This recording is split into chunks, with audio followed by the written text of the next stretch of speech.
Have you ever felt like regulations and the government are controlling your property business and not you?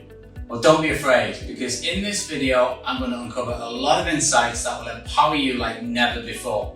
Whether you're an experienced property mogul or just starting out, the insights and workarounds I'm going to give you over the next 5 minutes is an absolute must to have in your arsenal as a property investor.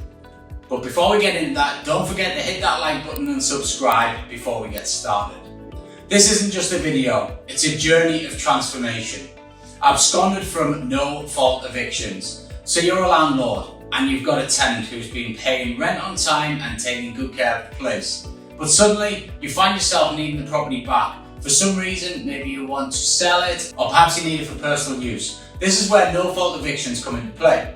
Basically what this means is a situation where a landlord can evict a tenant without having to prove that the tenant did anything wrong. It's not about the tenant being a troublemaker or anything like that. Instead, it's more about the landlord's legitimate reasons for needing the property back. These reasons might vary from region to region, but they often include cases like selling the property, doing major refurbishments, or using it for personal reasons. Now, this concept has stirred up quite a bit of debate. On one hand, the landlords like the flexibility to manage their properties effectively. Sometimes circumstances change and they need their property back. It's as simple as that. On the other hand, tenant advocates argue that no fault evictions can lead to unstable living conditions. Imagine suddenly having to find a new place just because the landlord decides to take the property back. Several places have put restrictions on even outright banning no fault evictions to protect the tenants and provide stability in the rental market. Imagine being a landlord and you can't take your property back. You should know that no fault evictions will change the game for landlords, giving them less flexibility with their properties. Also, it's crucial for you to remember that there's real people and families on the other side of this equation. There are tenants who might face unexpected challenges if they're suddenly asked to leave. So as the debate rages on, one thing's for sure. This topic is definitely changing the way we think about renting and property management. And is another reason why I avoid tenants altogether, but more on that later. My personal opinion here, I believe the no fault eviction is going to cause more issues between landlords and tenants and drive more landlords into the short-term rental industry, meaning less housing stock for tenants in the marketplace, which is already a huge issue for the government. The good old rent arrears. One of the reasons a tenant can be evicted is if he personally fails to pay on time. And this is one of the reasons I don't have tenants, as I like to get paid for the hard work I put into being able to buy in an asset for passive income.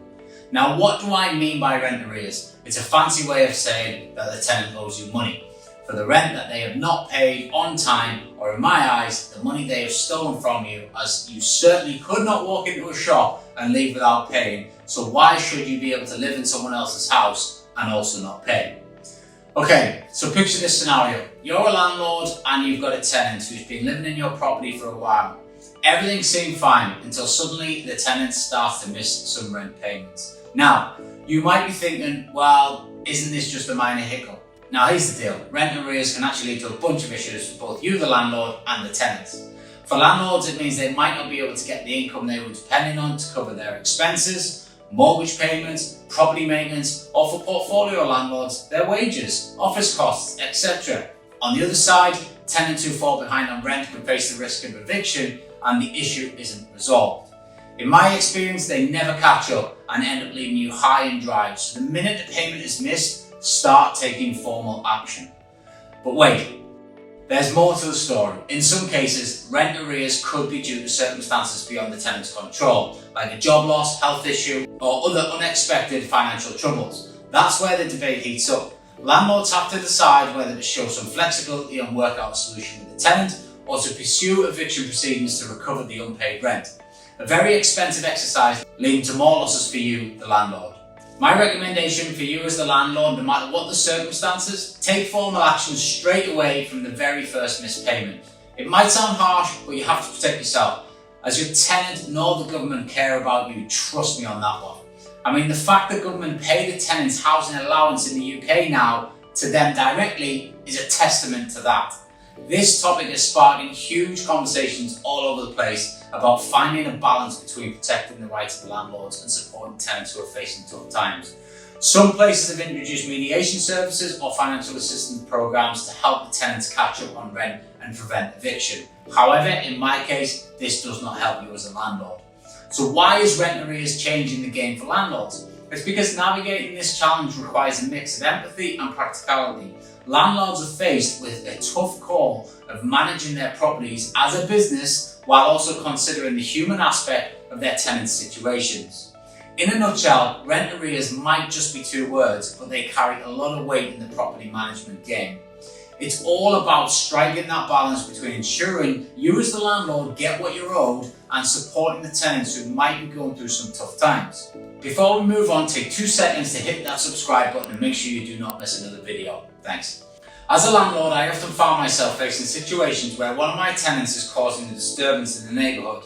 Think about it, loud parties going on at all hours, constant bickering, and maybe even a bit of property damage. This is exactly what I mean by antisocial behaviour. It's when tenants' actions start negatively impacting the peace and well-being of those around them. Now let's be honest, this isn't just a minor annoyance, it's a significant issue that has far-reaching consequences. After all, no one wants to live in a place where chaos and disruption are the norm. As a landlord, it's my responsibility to ensure that all my tenants have a safe and harmonious living environment. So what's the game changer here? Well, in many jurisdictions, the rules are invoking giving landlords like me more power to address cases of antisocial behaviour. This means I can issue warnings, impose fines, or in extreme cases, even consider eviction for tenants who are causing persistent problems. This shift is about upholding accountability and maintaining a sense of order in the rental community. But here's where things get interesting. It's not always as straightforward as it seems. Sometimes there are underlying factors contributing to the antisocial behaviour, like personal struggles and mental health challenges. This has taught me that while addressing the issue is important, perhaps you want to dig a bit deeper for the cause of such actions before you take any actions. In a nutshell, antisocial behaviour isn't just a term, it's a concept that's reshaping the landlord-tenant relationship. As someone who's been in the business, I've realised that striking the right balance between addressing disturbances and considering the well-being of other parties involved is key. It's about seeking a remedy or compensation for a wrong or grievance. For landlords, this can be a powerful tool when dealing with disputes and grievances raised by your tenants. In both the UK and Dubai, redress mechanisms have been put in place to provide a fair platform for tenants to voice their concerns and seek solutions.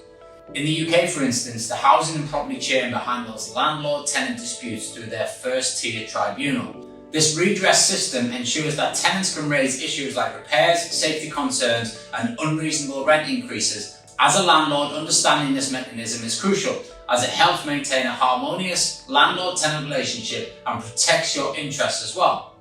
In Dubai, specific laws may vary slightly, but the essence remains the same, and the Rental Dispute Committee is there to mediate. Tenants have the right to address issues with their landlords through the Small Claims Court, tenant unions, or even state housing authorities.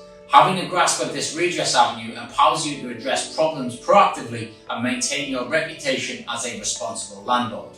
But why is the redress scheme a game changer for landlords? Well, for starters, it promotes transparency and accountability. It gives tenants a sense of security knowing that they have a recourse if things go south, and for you, it means that you can address problems swiftly, avoiding potential legal entanglements and safeguarding your property's value. But if you stick around at the end, I'll show you how to avoid all of this altogether. Remember, staying informed about redress mechanisms isn't just good practice, it's essential in today's rental landscape. It showcases your commitment to being a responsible landlord and can lead to better tenant relationships in the long run. So whether you're in the UK, Dubai, US, or any other part of the world, knowing your legal rights and obligations when it comes to redress can truly enhance and change the game for you. Did you know a landlord now can't refuse a tenant because they have a pet in the UK? But why is this such a game changer? Well, allowing pets can attract a wider pool of tenants, boosting demand for your property for sure, but it also means managing potential pet-related damages or disturbances and increasing your maintenance after every tenant leaves. I've never seen a property in a re-rentable state after a pet has been in for a prolonged period of time. It just doesn't happen, and now in the UK, right now, you cannot say no to that. That right has been taken away from you. So, are you ready to discover the secret to landlord success? Short-term rentals, also known as holiday homes or serviced accommodation. This is the secret weapon, and as a landlord you can protect yourself from all of these regulations and also taxations which are applied on landlords specifically in the UK. With guests, they pay up front every time, so there is no risk of rents not coming in. You can dictate your pet policy and you can charge your guest's credit card if they disobey the rules. Similarly, if they decide to disrespect your place, you can also charge the card that you have on file for an unlimited amount of money. Not only can you protect yourself more with my favourite strategy, but you will also make 3 times more profit on average. Remember, being a landlord isn't just about renting to tenants. You're running a business and you need a return on your investment, so make sure you are informed. Know all of your options and choose what is right for you. For me, it's short-term rentals every single time, all the way in every location that I operate in. Keep watching, keep learning, and keep those dreams of yours alive. Thanks for joining me in this video. Until the next time, happy landlording, and may your properties be ever profitable. Cheers.